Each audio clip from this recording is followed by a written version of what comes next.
네, 286페이지의 등비 수열 시작해 보겠습니다. 앞에서 우리가 등차 수열에 일정하게 커지는 등차 수열을 했다면 일정하게 곱해지는 수열이라고 생각하시면 됩니다. 자, 우리가 등차 수열에서 세 가지 기억해야 된다고 얘기했죠. 자, 등비 수열에서도 세 가지만 기억하시면 됩니다. 첫 번째, 등비 수열의 일반항. 두 번째, 등비 중항. 세 번째, 등비 수열의 합. 이렇게 됩니다. 똑같죠? 등차 수열도 일반항, 등차 중항이었죠. 그때 등차 중항, 그 다음에 합, 이렇게 세 개였는데 등비 수열도 역시 세 가지만 기억하면 되고요. 자, 이번 시간에는 일반항이랑 등비 중항까지만 해보도록 하겠습니다. 그렇죠? 크게 어렵지 않으니까 잘 따라오시면 될 겁니다. 알겠죠? 자, 그리고 수업이 다 끝난 이후에는 여기 공식들 당연히 암기해 주셔야 됩니다. 그렇죠? 그 설명들이 잘 정리가 돼 있으니까 다 외워 주셔야 돼요. 알겠죠? 특히 공식 같은 것들은 말로 잘 외워 주세요. 자, 그럼 하나씩 보겠습니다. 자, 286페이지에 등비수열 이렇게 돼 있는데, 등비수열은 곱셈을 규칙으로 가지는 수열 중에서 가장 기본적인 수열입니다. 그래서 등비수열을 정확한 정의는 다음과 같다 이렇게 돼 있는데, 자, 등비수열의 뜻, 첫째 항 A부터 차례대로 일정한 수 R을 곱해서 얻어지는 수열을 우리가 등비수열이라고 하고, 그때 이 곱해진 일정한 숫자를 우리가 공비라고 얘기합니다. 자, 여기 예를 들어서 자 16, 그 다음 8, 4, 2 이렇게 나가는 수열이 있다고 했을 때 지금 앞에 항에다가 2분의 1을 곱하면 다음 항이 계속 나오죠. 그쵸? 그래서 이렇게 그 일정한 비율로 지금 2분의 1을 계속 곱해서 만들어진 수열을 등비수열이라고 하고, 그때 이 일정하게 곱한 숫자를 우리가 공비 이렇게 얘기합니다. 자, 등차 수열은 차이가 일정하다는 얘기고, 등비는 비율이 일정하다는 얘기예요. 그 다음에 공비는 공통된 비율, 공차는 공동된 차이였죠. 그죠? 자, 그래서 등차 수열의 정의에서 더하기를 곱하기로 바꾸면 그냥 등비 수열의 정의가 됩니다. 그래서 등차 수열에서 했던 얘기가 그대로 반복될 수 있어요. 똑같아요. 자, 등비 수열의 정의에서 공비, R은 레이티오, B의 첫자를 딴 거고요.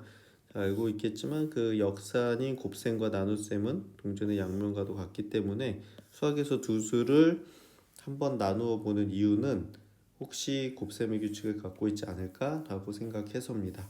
그렇죠? 그래서 등비수열의 뜻은 두 항 사이의 비가 일정하면 그 수식을 표현했을 때 다음과 같다 이렇게 돼 있는데, 자, 여기서 한번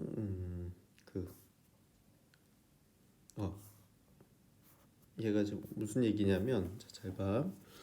그 연습장에다가 한번 해볼게요, 선생님이.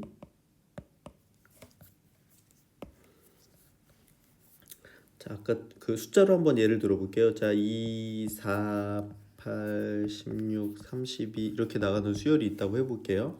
자, 그럼 앞에 항에다가 2를 곱하고 있는 거죠, 계속. 그렇죠?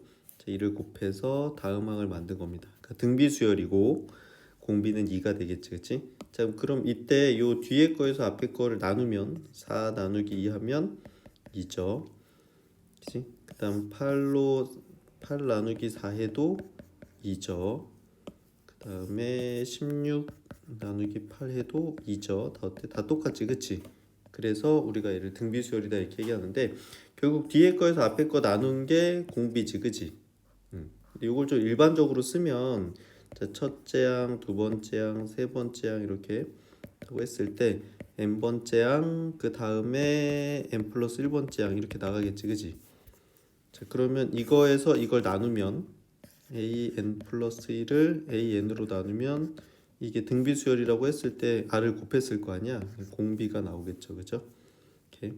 자, 그래서 요게 그 앞에 항을 뒤에 항으로 나누면 공비가 나온다 이런 의미에서 우리가 등비수열을 뜻하게 되고요. 이 식의 양변에다가 an을 곱해주면 an 플러스 1은 R 곱하기 AN이다. 이렇게 해서 이것도 역시 마찬가지로 등비 수열을 나타내는 식이 됩니다. 그렇죠? 네. 이 설명이었던 거예요. 그렇죠? 이게 지금 이 설명인 겁니다. 그렇지? 그런 거고. 자, 그래서 이게 등비 수열을 나타내는 식이 되고요. 식이 되고, 그럼 여기서 이제 등비 수열의 일반항을 나타내 보자 이렇게 됐는데, 이것도 연습장으로 가서 한번 해볼게요. 첫째 항이 A고 공비가 R입니다. 첫 항이 A고 공비가 R이라고 했을 때 R인 등비 수열. 자, 첫째 항, 두 번째 항, 세 번째 항, 네 번째 항 이렇게 써보면 첫째 항은 A겠죠. 두 번째 항은 A에다가 R 곱한 거지, 그치? R을 한 번 곱한 거고, 세 번째 항은 자, 여기다 한번 쭉 써볼게요, 선생님이. 이렇게 하지 말고, 자, 나열을 한번 해볼게. 자, A 한 다음에 이게 첫째 항, 두 번째 항은 여기다가 R을 곱했겠죠. 그럼 AR. 자, 세 번째 항은 여기다가 다시 R을 곱했겠지. 그럼 AR 제곱. 네 번째 항은 여기다 다시 R을 곱하니까 AR의 세제곱 이렇게 되겠지, 그쵸? 이렇게 계속 나갈 거야. 자, 그러면 지금 요 네 번째 항은 어떻게 구한 거냐면 이 첫째 항에다가 이렇게 쭉 해서 요 그림을 잘 기억하세요. 이거 R을 세 번 곱해서 이렇게 만든 거예요. 그죠? 그럼 이거 다섯 번째 항은 어떻게 될까요? 여기다가 다시 R을 곱할 거니까 첫째 항에다가 R을 첫째 항에다가 R을 네 번 곱하면 되겠지, 그치? 그쵸? 자, 괜찮죠? 그래서 n번째 항은 어떻게 돼요? 그럼 n번째 항은 첫째 항에다가 R을 몇 번 곱해? 지금 여기가 2일 때 한 번, 2일 때 한 번 곱하고 3일 때 두 번, 세 번째 항은 두 번 곱하고 네 번째 항은 세 번 곱하고 다섯 번째 항은 네 번 곱하니까 이거보다 하나 덜 곱하겠죠? n-1제곱 이렇게 됩니다. 오케이? 자, 이게 등비수열의 일반항 공식이야. 다시 AN은 첫째 항 곱하기 공비의 n-1제곱 이렇게 됩니다. 다시 한글로 쓰면 첫항 곱하기 공비의 n-1제곱 이렇게 되는 겁니다. 그렇죠? 자, 그래서 이게 등비수열의 일반항 공식이에요.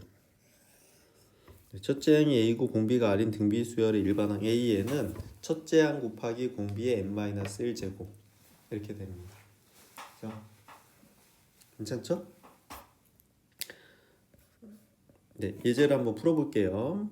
연습장으로 가보겠습니다.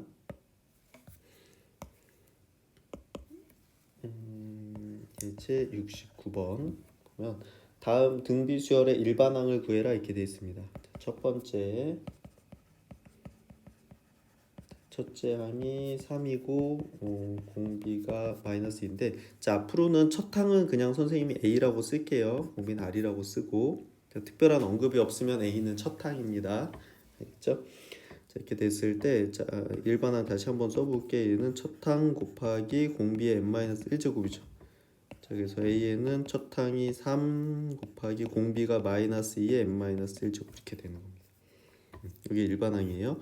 그리고 공비가 음수일 때는 꼭 가로를 쳐주셔야 됩니다. 이거 중요합니다. 알겠죠? 저 마이너스가 가로에 영향을 받기 때문에 이렇게 해주시면 되는 거예요. 첫 항하고 공비항 그 자리에 넣어주시면 되죠. 자, 2번도 볼게요. 2번은 마이너스 루트 3, 루트 3, 마이너스 3, 루트 3, 9 이렇게 나가요. 자, 그럼 얘는 첫 항이 누구야? 얘가 첫 항이지. 첫 항. 이게 A고. 자, 공비는 어떻게 돼요? 공비는? 미안해, 참수 되게 3이다.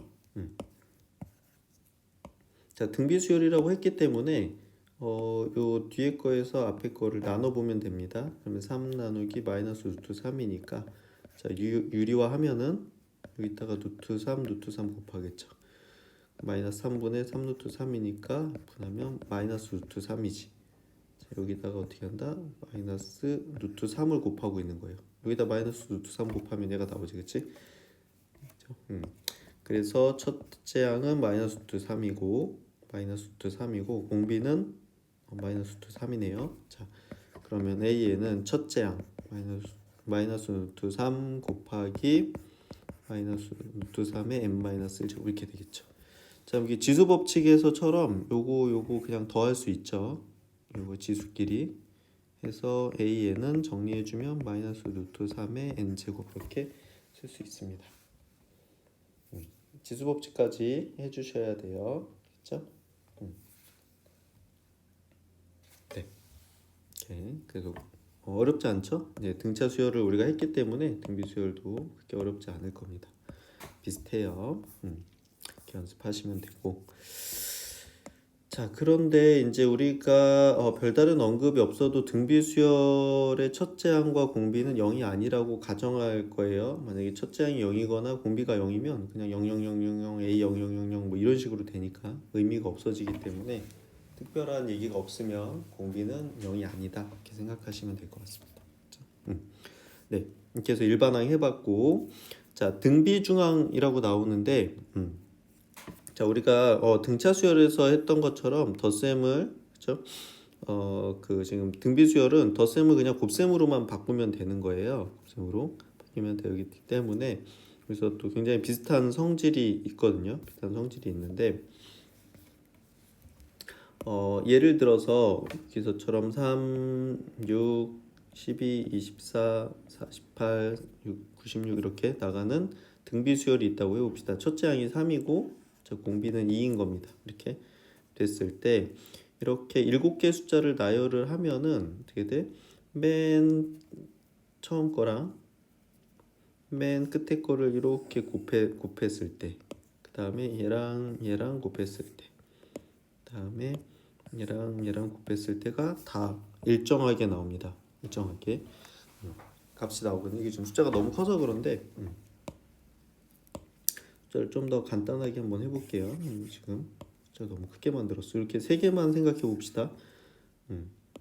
세 개를 생각을 해보면 자, 얘랑 저걸로 설명을 해볼게요. 선생님이 그 문자로. 자, 첫째 항이 A고 공비가 R이라고 하면 두 번째 항은 AR, 세 번째 항은 AR 세제곱 이렇게 되겠죠. 이렇게 되겠지, 그렇지? 그래서 그 얘는 첫째 항이 A고 공비가 R인 등비 수열인데 이 맨 처음이랑 맨 끝에 거를 양쪽 끝에 거를 곱하면은 A 곱하기 AR의 제곱이니까 얘는 A 제곱 R 제곱 이렇게 되죠. 그래서 얘는 요 가운데 거를 제곱한 거랑 똑같습니다. 이렇게 그렇죠? 자, 그래서 세수가 등비 수열을 이룰 때 가운데 거의 제곱이 양쪽 곱한 거랑 같다. 이게 등비 수열이야. 그래서 A, B, C가 등비 수열을 이룬다. 이렇게 얘기하면 B의 가운데 거의 제곱은 AC다. 이게 등비 중항입니다. 등비 중항. 그렇죠? 근데 이게 홀수계일 때 다 가능한 거예요. 그래서 이거 두 개 곱한 게 요거 제곱이고, 이거 두 개 곱한 게 이거 제곱이고, 이거 두 개 곱한 게 이거 제곱입니다. 이렇게. 그렇죠? 그래서 그 항의 개수가 홀수계인 등비수열은 가운데 위치한 항은 무척 중요합니다. 그래서 곱셈의 관계에서 볼 때 나머지 항들을 대표하는 값이 되기 때문에 그거는 기하평균이라고도 하고요. 그렇죠? 그래서 A, B, C 세 개가 등비수열을 이룬다. 그럼 B 제곱이 AC다. 여기서 B를 우리가 등비중항이라고 부릅니다. 그렇죠? 등차 수열은 세 수가 등차 수열을 이룰 때 가운데 거의 두 배가 양쪽 거 더한 거랑 똑같다 이거였죠. 그거랑 상당히 비슷합니다. 그렇죠? 이렇게 생각해 주시면 될 것 같아요. 알겠죠? 자, 문제를 한번 풀어볼게요. 자, 예제 70번 연습장에다 한번 해보겠습니다.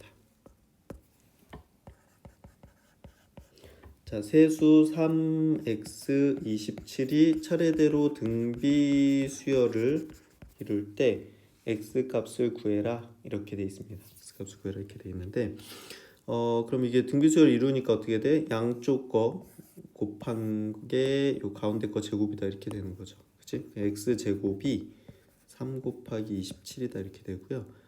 그러면 x 제곱은 얘가 81이니까 얘는 따라서 x는 어떻게 돼? 자, 조심해야 돼. 플러스 마이너스 9입니다. 그쵸? 그래서 x는 플러스 9가 될 수도 있고 마이너스 9가 될 수도 있어요. 알겠죠? 그래서 3 만약에 9, 27 이렇게 하면 얘는 공비가 3인 등비수열이 되고 3 마이너스 9, 27 이렇게 되면 공비가 마이너스 3인 등비수열이 될 수도 있습니다. 그래서 문제에서 뭐 x가 양수다 아니면 x가 음수다 아니면 공비가 양수다 공비가 음수다 이렇게 얘기해주면 이게 하나로 고를 수 있겠죠. 둘 중에 하나로. 근데 특별한 얘기가 없으면 둘 다 가능합니다. 그렇죠? 이렇게 푸시면 되고. 근데 이건 꼭 세 개일 때가 아니라 홀수개일 때 얘기하는 홀수개일 때 다 된다는 걸 기억을 해주세요. 홀수개일 때. 됐죠? 네, 어렵지 않죠? 자, 등비수열, 그 등비수열의 일반항과 등비중항까지 해봤고요. 네, 여기까지 복습해 주세요. 네, 수고하셨습니다.